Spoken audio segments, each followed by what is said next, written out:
Om Bhurabhuvah Svah Tatsavitoravarinyam Bhargo Devasya Dhimahi Dhiyo Yonah Prachodayat. Om Shanti Shanti Shanti. Namaskar my dear friends, this is video number 8 on Mundaka Upanishad. This video starts with verse number 6 of chapter 2 of Mundaka 3. Verse number 6. Truth alone prevails, not falsehood. By truth the path is laid out, the way of the gods, on which the seers, whose every desire is satisfied, proceed to the highest abode of the true. Truth, that is to say, the truthful person, laid out, that is to say, the way of the gods is built and constantly maintained by the truthful persons. The way of the gods. By this path, the seers arrive at the abode of Brahma, Brahmaloka, whose every desire, etc., that is to say, who are freed from deceit, delusion, pride, and falsity, and also from worldly desires. They have renounced all desires and all longing for worldly enjoyments, highest abode, etc. The supreme realization to be attained by the practice of truth.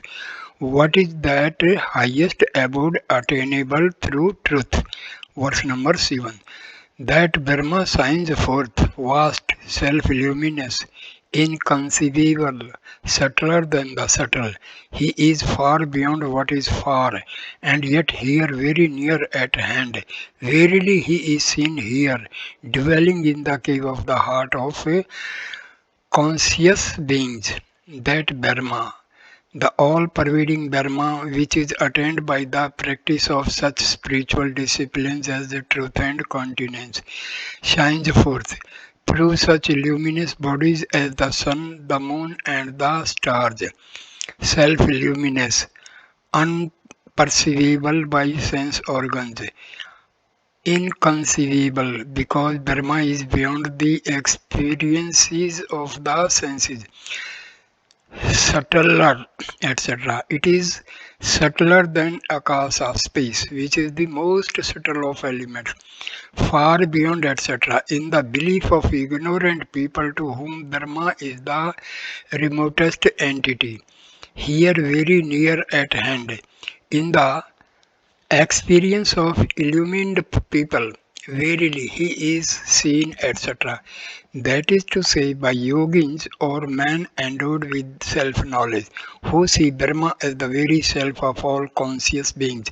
It is because the self is consciousness that is living being can perform such actions as seeing, touching, and hearing. The wise see Brahma dwelling in the hearts of all, but the unillumined on account of the veil of ignorance do not see it. The special discipline for the knowledge of Brahma. Verse number 8. Brahma is not grasped by the eye, nor by speech, nor by other senses, nor by penance or good works. A man becomes pure through serenity of intellect. Thereupon, in meditation, he beholds him who is without parts. Penance, one is said to be able to attain almost anything by means of penance. Good works, such as the sacrifices described in the Vedas, by which one can enjoy happiness on earth and bliss in heaven. Serenity of intellect.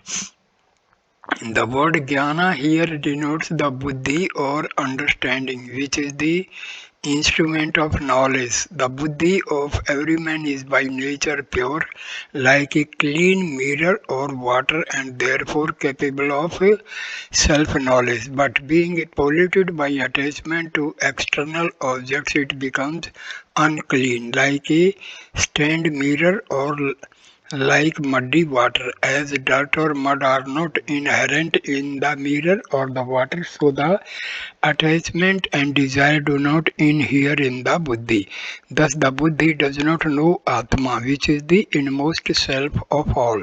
But when the taint caused by attachment and desire is removed, then the buddhi becomes clear and serene like a clean mirror and clean water. Through the pure intellect, one realizes Atma, adapted from Shankaracharya's commentary. In the attainment of self knowledge, the first step is purification of the intellect, and the second, meditation. By means of the pure intellect,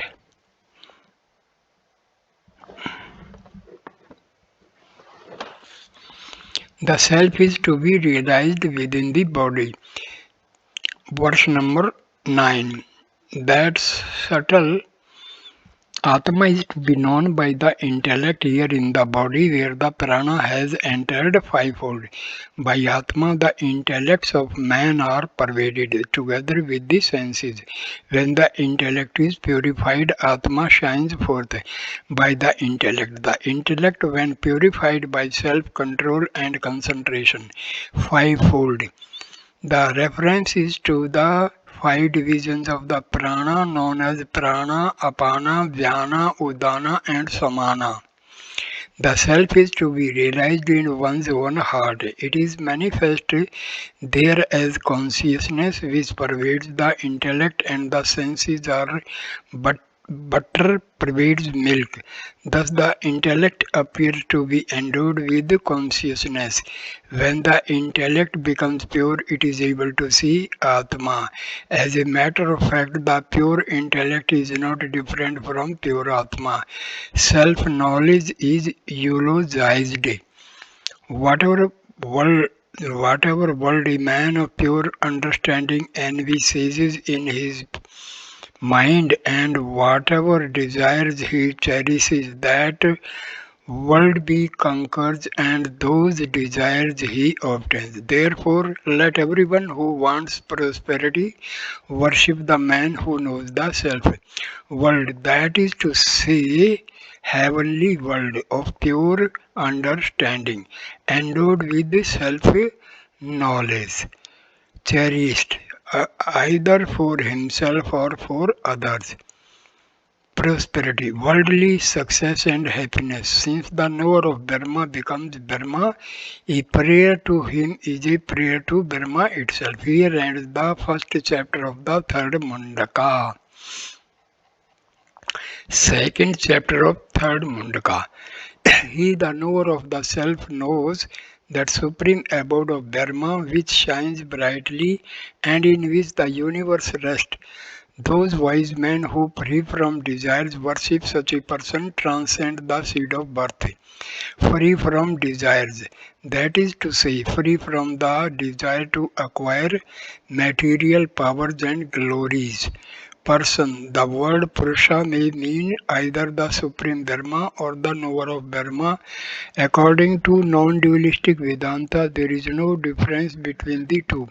Seed of birth, the interminable round of birth and deaths in the relative world. Such embodiment is the result of ignorance. The last verse in the preceding chapter states that by worshipping a knower of the self, a man obtains the fulfillment of his worldly desires. The present verse says that such worship, when free from worldly motive, brings about liberation. The principal discipline of those who seek liberation is the renunciation of all desires. 2. Verse number 2.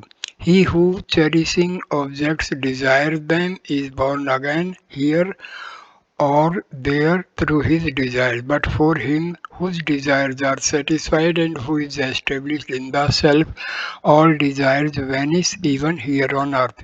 Objects, they may belong to this earth or to heaven, born again, etc. According to the doctrine of rebirth, a man's future birth is determined by the intense desires he cherishes in his present life.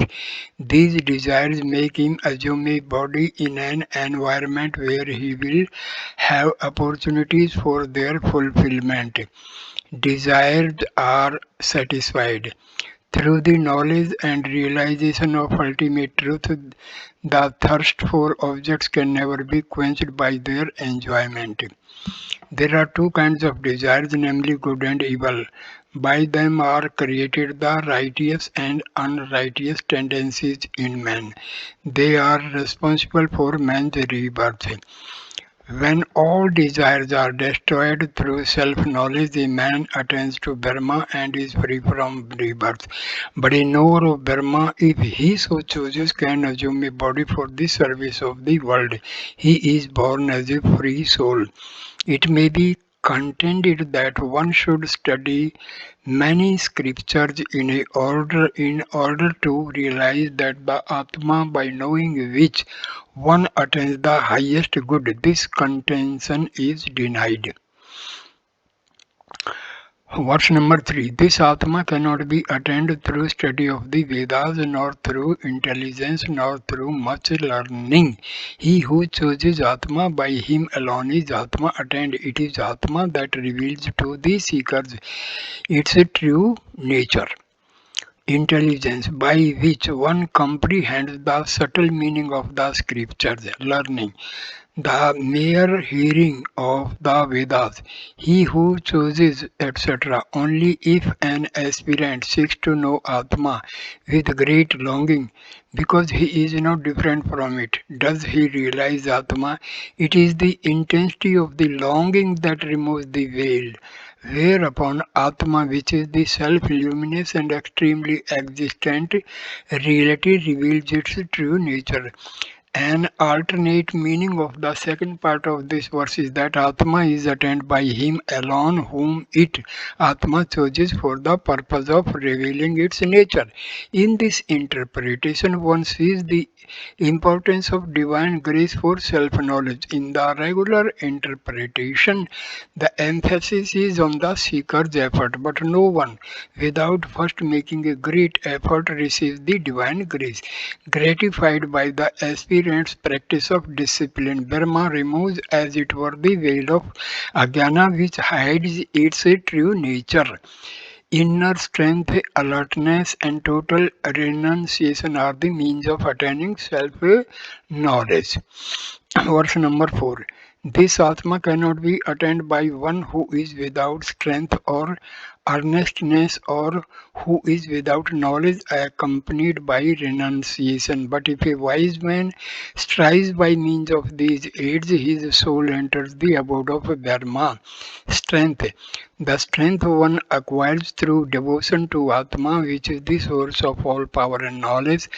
Earnestness, the mind becomes distracted by attainment to worldly possessions such as children, wife, house, and money, knowledge, etc. Mere intellectual knowledge does not enable a person to realize Brahma. This knowledge must be accompanied by renunciation of all works and their fruit. It is undoubtedly easy for a sannyasi who has formally renounced the world to give up all worldly activities and contemplate Brahma alone. But the mere outer marks of the monastic life are not what the text refers to. There are instances in the Vedas of persons such as Indra, Janaka, and Gargi who did not formally take the vows of a monk and yet attained the knowledge of Brahma. Complete freedom from ego characterized their lives and action, and that is the real meaning of sannyasa or renunciation. Absorption in Brahmloka is described. Having realized Atma, the seers become satisfied with that knowledge. Their souls are established in the Supreme Self.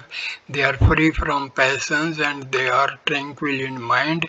Such calm souls, ever devoted to the Self, behold everywhere the omnipresent Brahma, and in the end enter into it, which is all this, become satisfied, etc. They do not derive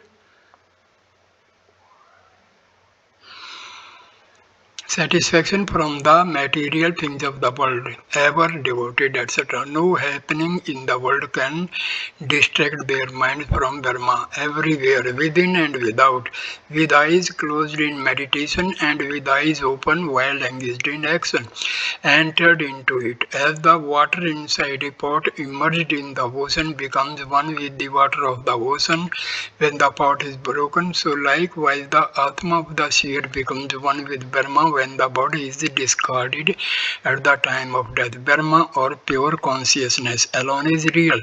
The idea of individuality associated with the body, the senses, the mind and the ego is the result of ignorance. So also is the idea of birth, death and rebirth from the standpoint of Brahma. All this is illusory.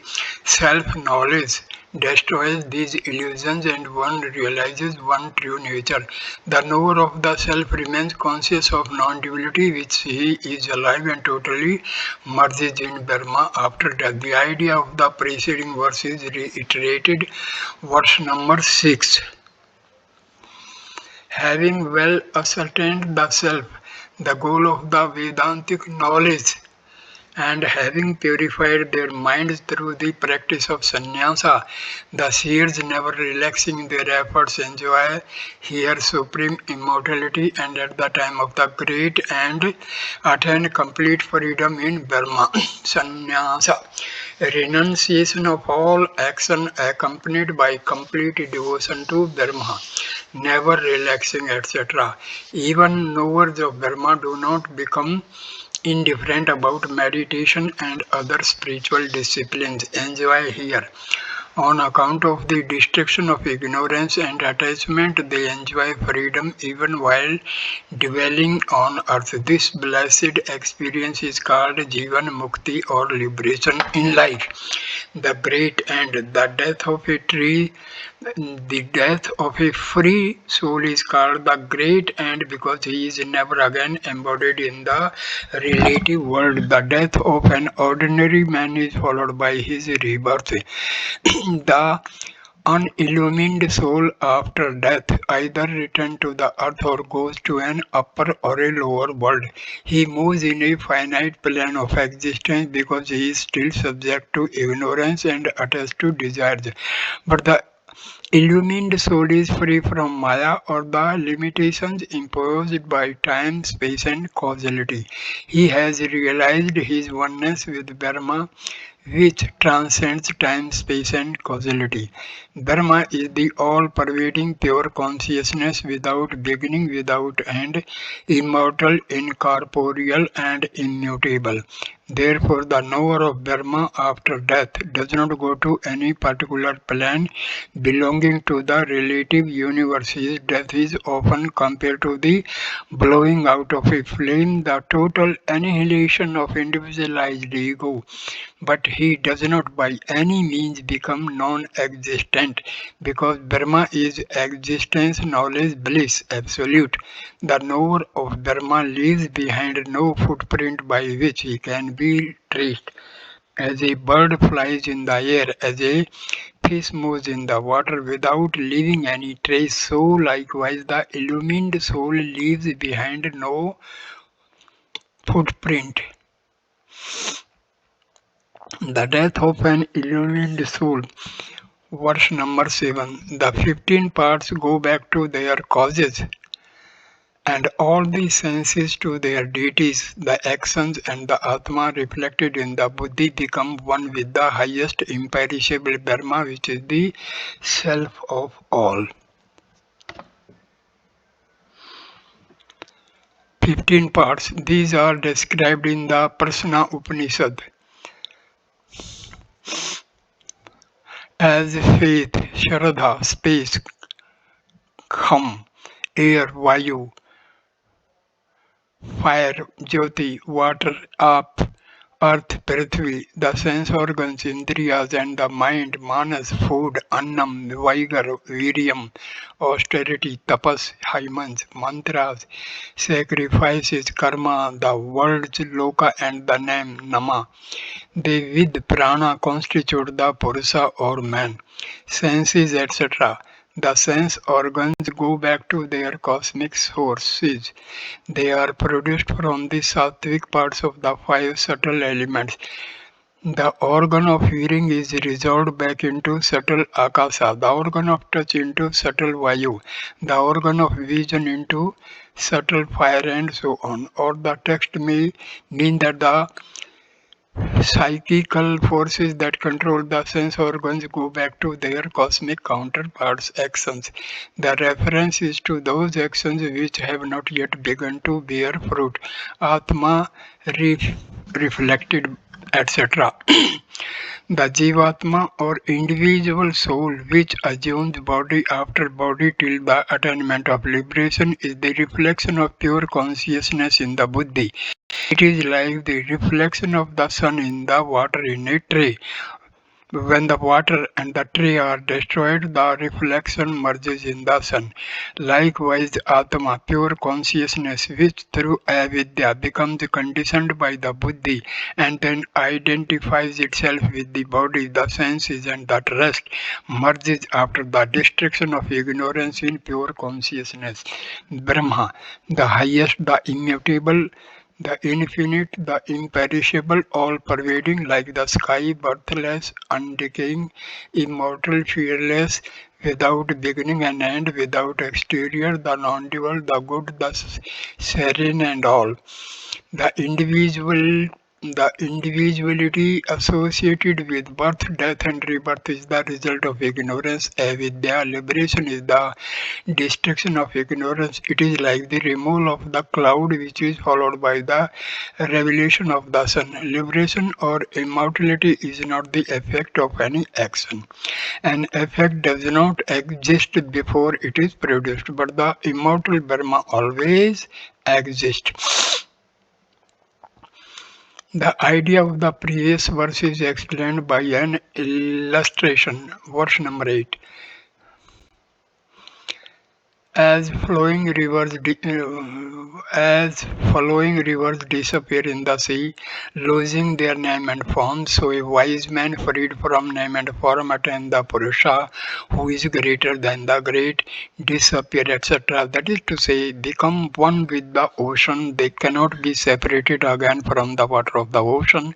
Freed from name, etc. Name and forms are unreal. They are superimposed on Brahman through ignorance. Purusha, pure consciousness, greater than the great. The word great refers to Brahma with attributes Saguna Brahma, which is the highest entity in the relative universe. To know Brahma is to become Brahma. Verse number 9. He who knows the Supreme Brahma verily becomes Brahma. In his family, no one is born ignorant of Brahma. He overcomes grief, he overcomes evil. Free from the fetters of the heart, he becomes immortal. Knows, that is to say, as one with himself, becomes Brahma. He attains to pure consciousness. No one, not even the gods, can put an obstacle in his way, because he realizes himself to be the inmost self of all beings, including the gods. Grief, caused by frustration of desire, fetters of the heart, such as ignorance, desire, anger, and lust. It is a common experience that in the attainment of a good result, many obstacles present themselves. They are created either by physical or cosmic forces or by oneself, but this does not happen in the realization of Dharma or the highest good. The only obstacle in this case is ignorance. When that is removed by knowledge, the aspirant who has always been the immortal Brahma discovers his immortal self. Now the Upanishad conclude by describing the rules regarding the teaching of the knowledge of Brahma. Verse number 10. A Rig verse declares this knowledge of Brahma should be told to those only who have performed the necessary duties, who are versed in the Vedas and devoted to Brahma, and who, full of faith, have offered oblations in the Ikars fire and performed according to rule the right of carrying fire on the head. Necessary duties. By the performance of duties, one's heart is purified. Then alone the proper mood is created for cultivating the knowledge of Brahma. Versed in the Vedas, the seekers of self-knowledge should first possess a thorough knowledge of the Vedas devoted to Brahma. Though at the beginning of the seeker worships Brahma with attributes, he knows that his ultimate goal is the attainment of the absolute or pure consciousness faith. The seeker must cherish faith in his spiritual preceptor and in the teachings of the sacred books. Ikarsi, etc. The text mentions the sacrifice known as the Ekarshi and the penance of the Shirovarta, in which one is required to carry fire on one's head. This penance, Shirovarta, is described in the Atharva Veda. By means of the sacrifice and the penance, the aspirant acquires concentration of mind and purity of heart. Afterwards, he is able to cultivate the knowledge of Dharma. It is often erroneously thought that because Vedanta declared the world to be unreal, it has no room for ethical disciplines, devotional worship, or duties towards others, and effaces all distinctions between good and evil. The knower of Brahma, to be sure, sees Brahma alone everywhere and therefore is no longer bound by the injunctions of ethics and religion. Yet he is by no means unethical or irreligious. He cannot participate in any evil or sinful action. It is very important to remember that one cannot attain to the knowledge of Dharma without practicing certain definite spiritual disciplines. They are as follows. The aspirant must study the scriptures, Vedas, and other books auxiliary to them, thus acquiring a thorough scriptural knowledge. He must purify his heart by avoiding selfish and other actions forbidden by the scriptures. He must perform his daily obligatory duties towards his fellow human beings and dumb animals. He must practice austerities and daily devotions, and last of all, he must practice the four specific Vedantic disciplines. These disciplines include all the injunctions of ethics and religion. To a seeker still under the influence of ignorance, the world and the ego are real, and so also good and evil, virtue and vice, and the other pairs of opposite. Therefore, he must discriminate between good and evil and renounce the evil. Ultimately, he realizes the world of name and form to be unreal. He sees the non-duality of the self and Dharma and thus goes beyond relativity.